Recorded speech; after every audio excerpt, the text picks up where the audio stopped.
પુસ્તકનું નામ સામૂહિક સાધના મહાપુરુષ ચરણ. લેખક પંડિત શ્રીરામ શર્મા આચાર્ય. ઓડિયો 5. અમેરિકામાં આવેલો નિયાગ્રા જળધોધ વિશ્વનો સૌથી મોટો જળધોધ છે. ત્યાંના લોકોમાં એ માન્યતા છે કે જે દિવસે એ ધોધ પ્રવાહ બંધ થઈ જશે ત્યારે પ્રલય થશે. સંજોગો વસાત આ સદીમાં એક વખત નદીના પ્રવાહનો હિલ ગ્લેશિયર હરી જવાથી કેટલાક કલાકો માટે ઝરણાનો પ્રવાહ બંધ થઈ ગયો. એ અટકી જતાં અમેરિકાના જન સમુદાયમાં ભય, આતંક, આશંકાની લહેર છવાઈ ગઈ હતી. સમગ્ર રાષ્ટ્રના ચર્ચમાં ઘંટ વાગવા લાગ્યા અને સામૂહિક પ્રાર્થના થવા લાગી. થોડા જ કલાકોમાં જળધોધ ફરીથી વહેવા લાગ્યો. પર્યાવરણ વિશેષજ્ઞોના મત અનુસાર સામાન્ય રીતે ઠંડી ઋતુમાં પ્રવાહ વહેતો નથી, પરંતુ એમ થાય છે ત્યારે તે ખૂબીભર્યું અજ્ઞાત રહસ્ય બને છે. આ વાસ્તવમાં સામૂહિક પ્રાર્થનાની શક્તિનો ચમત્કાર હતો. આજે સર્વનાશી સંકટની સ્થિતિમાં જ્યારે પરિસ્થિતિઓ મનુષ્યના નિયંત્રણની બહાર થઈ ગઈ છે, ત્યારે સામૂહિક પ્રાર્થનાના અમોઘ શસ્ત્રનો ઉપયોગ સર્વોપરી જણાય છે. વેદકાળના ઋષિઓ આ સત્યથી ખૂબ સારી રીતે પરિચિત હતા. આથી વેદમાં જે કોઈ પ્રાર્થના સંબંધી મંત્રો આપવામાં આવ્યા છે તે એક વ્યક્તિ માટેના નહીં, બલકે સમગ્ર સમુદાય, સમાજ અને રાષ્ટ્રની પ્રગતિ તેમજ વિશ્વ કલ્યાણ માટેની પ્રાર્થના કરવાના મંત્રો છે. વેદોનો મૂળ મંત્ર ગાયત્રી છે. એમાં સર્વને માટે સદબુદ્ધિની પ્રાર્થના કરવામાં આવી છે. ગાયત્રી મંત્રના જપમાં પ્રાર્થનાનો ક્રમ બમણા સ્તર પર કામ કરે છે.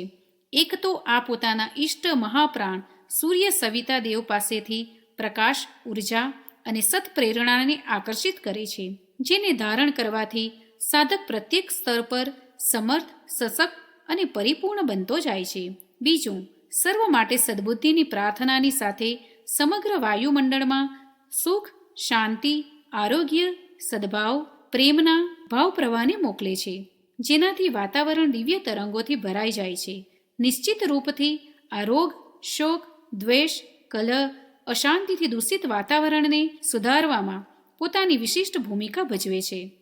યુગ સમસ્યાઓના ઉકેલમાં યજ્ઞની ભૂમિકા. સામૂહિક સાધના મહાપુરુષ ચરણમાં ગાયત્રી સાધનાની સાથે યજ્ઞ વિધિ અભિન્ન રૂપથી જોડાયેલી હોય છે. મહાપુરુષ ચરણોની સાથે યજ્ઞનું જોડકું સોનામાં સુગંધ, ચંદનમાં પુષ્પ અને શેરડીમાં ફળની માફક પુણ્યશાળી માનવામાં આવેલ છે. વાતાવરણનું શુદ્ધિકરણ અને યુગ સમસ્યાઓના ઉકેલમાં ગાયત્રી યજ્ઞોની શૃંખલાનું સામૂહિક પ્રતિકૂળ નિશ્ચિત રૂપથી અસાધારણ હશે. યજ્ઞ મનુષ્ય જીવનને ભૌતિક અને આધ્યાત્મિક બંને દ્રષ્ટિથી સુખી, સમૃદ્ધ અને ઉત્તમ બનાવનાર પોતાની રીતે એક પરિપૂર્ણ વિધિ છે. ઋષિઓએ એની શોધ મનુષ્ય, પ્રકૃતિ અને સમાજની ખાસ જરૂરિયાત સમજીને કરી હતી. વૈદિક યુગની સુખ, શાંતિ અને ખુશી માટે એનું ખૂબ જ મહત્વ હતું. આપણા વૈદિક ગ્રંથો અને આર્ષ સાહિત્ય યજ્ઞની સ્તુતિઓથી ભરપૂર છે. વ્યાપક સ્તર પર જ્યારે પણ સંકટો આવી પડ્યા છે અને સમસ્યાઓના ઉકેલના અન્ય ઉપાયો નિષ્ફળ ગયા છે, ત્યારે વિરાટ યજ્ઞ આયોજનોનો આશરો લેવામાં આવતો હતો. વિશેષ કરીને વાતાવરણના શુદ્ધિકરણમાં એની ભૂમિકા સર્વોપરી માનવામાં આવતી હતી. રામાયણ અને મહાભારત કાળમાં કરવામાં આવેલા અશ્વમેઘ અને રાજસૂય યજ્ઞ આ જ રીતના અચૂક ઉપાયો હતા. આજના સમયમાં આવા આધ્યાત્મિક ઉપાયોની જરૂરિયાત સવિશેષ છે. જ્યારે સમગ્ર વાતાવરણ આસુરી પ્રવાહોથી ભરપૂર છે અને લોકમાનસ ઘણી ખરાબ રીતે તેમાં ડૂબેલું છે, ત્યારે તો આવા ઉપાયો ખૂબ જ જરૂરી છે. ચારે તરફ અશ્લીલતા ફેલાયેલી છે. બેઈમાની, અનાચાર અને અનૈતિકતાની સર્વત્ર બોલબાલા છે. આતંક, અશાંતિ અને અવિશ્વાસના વાતાવરણમાં ઘેરાયેલો માનવી હેરાન પરેશાન છે. આ બધામાં વાતાવરણના પ્રચંડ પ્રવાહની વિશેષતા છે. સામૂહિક પુરસ્ચરણમાં એને હટાવવાના ઉદ્દેશ્યથી વ્યાપક સ્તર પર થઈ રહેલા ગાયત્રી યજ્ઞોની ભૂમિકાને સાધારણ સમજવી ન જોઈએ. દરેક સ્તર પર યુગ સમસ્યાઓના ઉકેલમાં એમની મહત્વપૂર્ણ ભૂમિકાનું પોતાનું નક્કર વિજ્ઞાન છે. આજે જ્યારે વાયુ પ્રદૂષણથી પ્રકૃતિનો પ્રત્યેક ઘટક ખરાબ રીતે દૂષિત છે, જળ, વાયુ અને ભૂમિમાં ઝેર ભળી રહ્યું છે, ત્યારે એનાથી ઝઝૂમવામાં યજ્ઞની પોતાની ભૂમિકા છે. યજ્ઞમાં પ્રગટાવેલી ગુણદાયી ઔષધિઓ અને અન્ય પદાર્થો પોતાના સુગંધિત ધુમાડાથી વાયુમંડળને શુદ્ધ કરે છે. વરસાદની સાથે આ ધુમાડો જળ અને ભૂમિને શુદ્ધ કરીને યોગ્ય પોષણ પૂરું પાડે છે. યજ્ઞની ઉર્જા સૂક્ષ્મ અંતરિક્ષને પ્રાણવાયુથી ઓતપ્રોત કરી દે છે, જે પર્જન્ય પ્રાણ વરસાદના રૂપમાં વરસીને પૃથ્વી પર ભૂમિ, જળ, વનસ્પતિ અને સર્વ પ્રાણીઓને પ્રાણશક્તિનું અનુદાન આપે છે તથા જીવની શક્તિ વધારીને નવું જીવન અને ઉલ્લાસ બક્ષે છે. યજ્ઞથી પ્રકૃતિને નિયંત્રિત કરનારી દેવશક્તિઓ બળવત્તર બને છે, જેનાથી પ્રકૃતિ સંતુલનનો ઉદ્દેશ પૂરો થાય છે. આજે વધી રહેલા પ્રકૃતિના પ્રકોપોની વિનાશ લીલાને દેવશક્તિઓની નારાજગીના રૂપમાં સમજવી જોઈએ. એમને અનુકૂળ બનાવનારા સાધનોમાં યજ્ઞ સૌથી યોગ્ય માધ્યમ છે.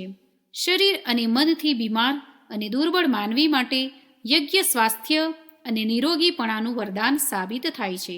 એમાં હોમાયેલી ઔષધીય ગુણવાળી સામગ્રી ધુમાડાના રૂપમાં કરોડો ગણી સૂક્ષ્મ થઈને દૂર દૂર સુધી ફેલાય છે અને બધાને લાભ આપે છે.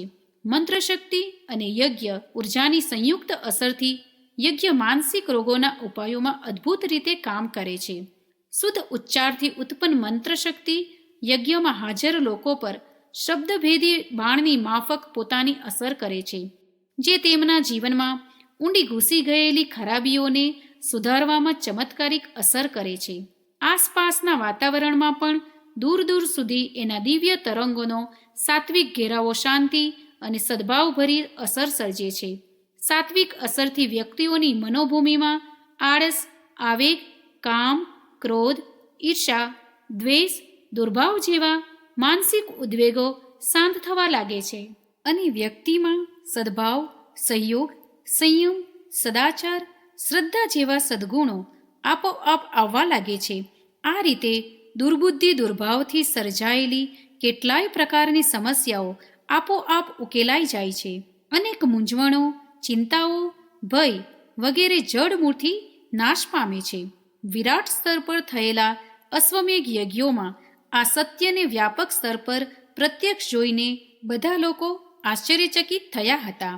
આજની સાંપ્રદાયિક કડવાશ, જાતીય હઠાગ્રહો અને ધાર્મિક અસહિષ્ણુતાના પ્રવાહમાં પ્રત્યેક જાતિ, વર્ગ અને ધર્મ સંપ્રદાયના લોકોએ પરસ્પર કડવાશ અને મતભેદ ભૂલીને એમાં વિશાળ સંખ્યામાં ભાગ લીધો હતો. પારસ્પરિક સદભાવ, સહયોગ અને સહકારનો આ યજ્ઞ પ્રવાહ વિધિપૂર્વક થયેલા પ્રત્યેક યજ્ઞમાં જોઈ શકાય છે. યુગ સંકટની સામે ઝઝૂમવામાં વ્યાપક સ્તર પર થઈ રહેલા યજ્ઞોનું મહત્વ સમજી શકાય છે. યુગનો સૌથી શ્રેષ્ઠ સામૂહિક પુરુષાર્થ યુગ સંધિ મહાપુરુષચરણ.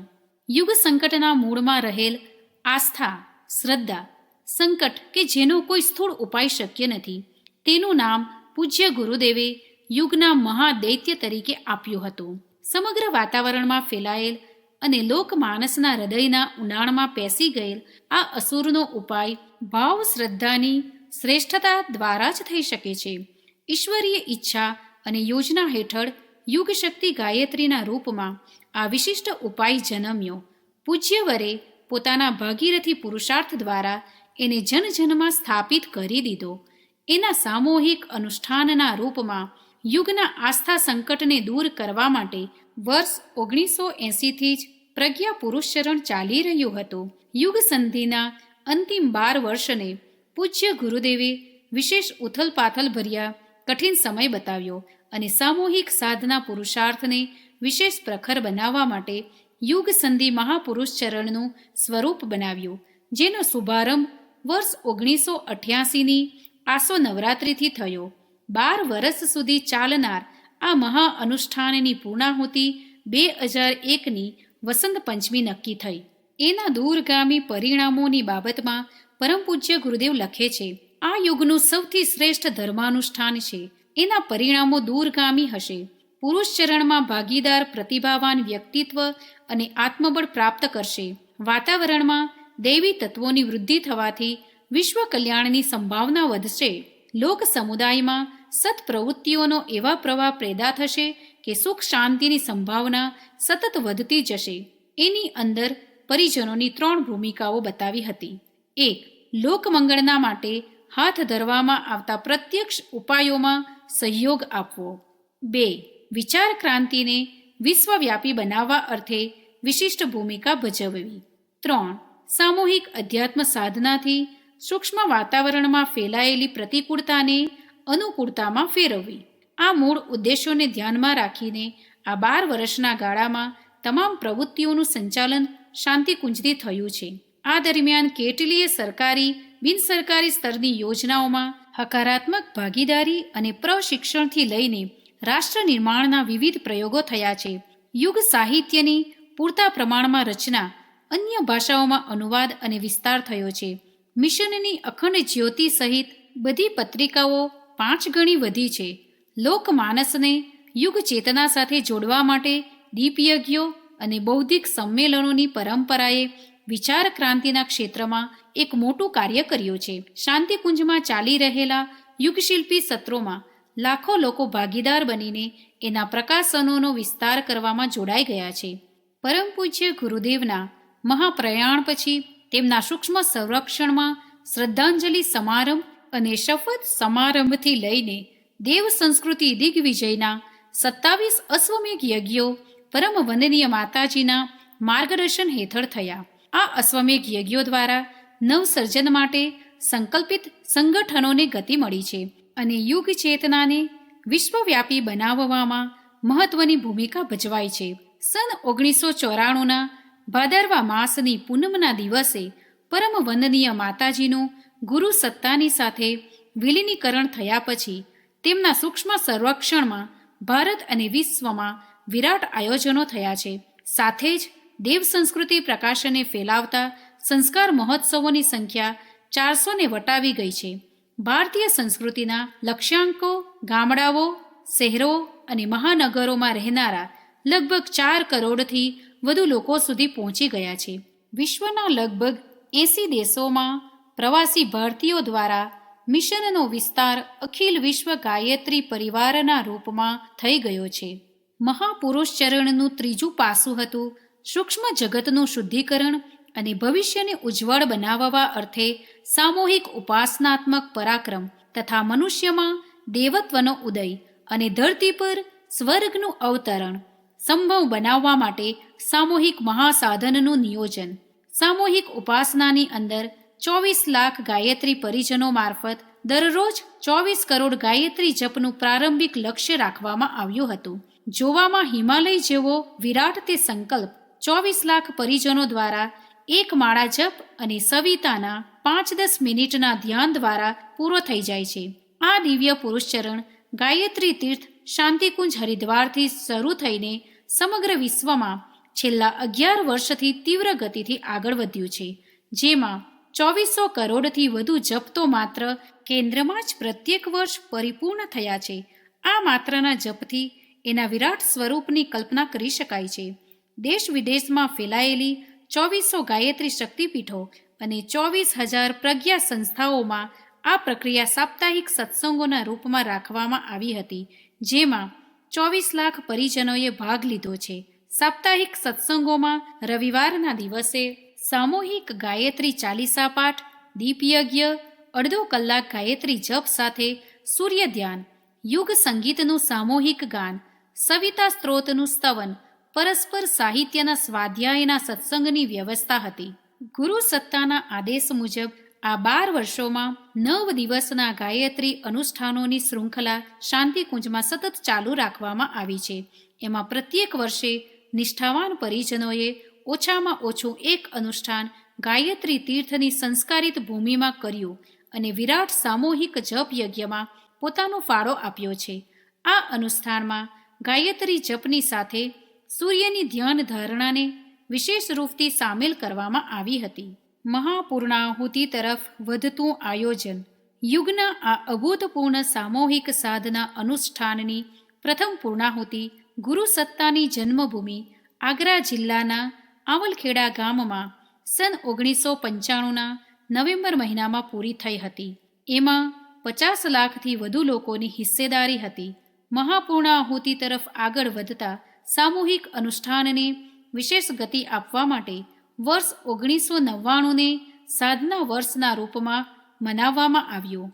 વસંત પંચમીના પવિત્ર તહેવારના દિવસે એનો શુભારંભ થયો, જે સામૂહિક સાધના પુરુષાર્થનો એક અદ્ભુત કાર્યક્રમ બન્યો. આ પવિત્ર સમયગાળામાં અખિલ વિશ્વ ગાયત્રી પરિવાર દ્વારા એક સાથે લગભગ 24,000થી વધુ સ્થળો પર અખંડ ગાયત્રી જપનો શુભારંભ ઉજ્જવળ ભવિષ્યની પ્રાર્થના અર્થે થયો.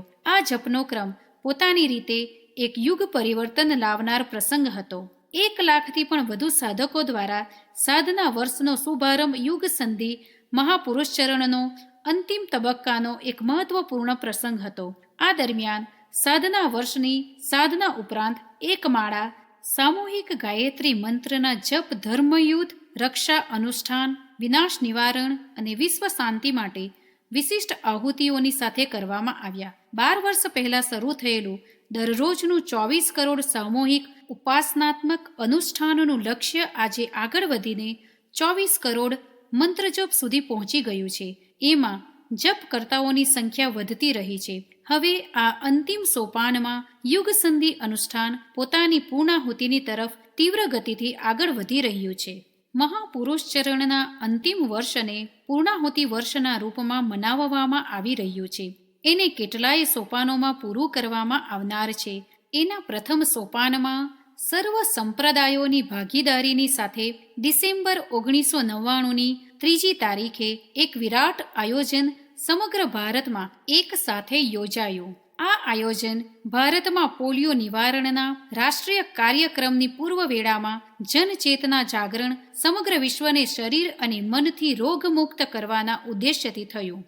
સર્વને સ્વાસ્થ્ય અને સર્વને ઉજ્જવળ ભવિષ્યની કામનાના રૂપમાં 3 ડિસેમ્બરની સંધ્યાના સમયે સર્વ સ્થળો પર એક સાથે દીપ યજ્ઞ યોજાયા. એમાં 1 લાખ સ્થળો પર ઓછામાં ઓછા 1 કરોડ વ્યક્તિઓની ભાગીદારી હતી. બીજું સોપાન પરમ પૂજ્ય ગુરુદેવના આધ્યાત્મિક જન્મદિવસના પવિત્ર પર્વ વસંત પંચમીના દિવસે શરૂ થયું.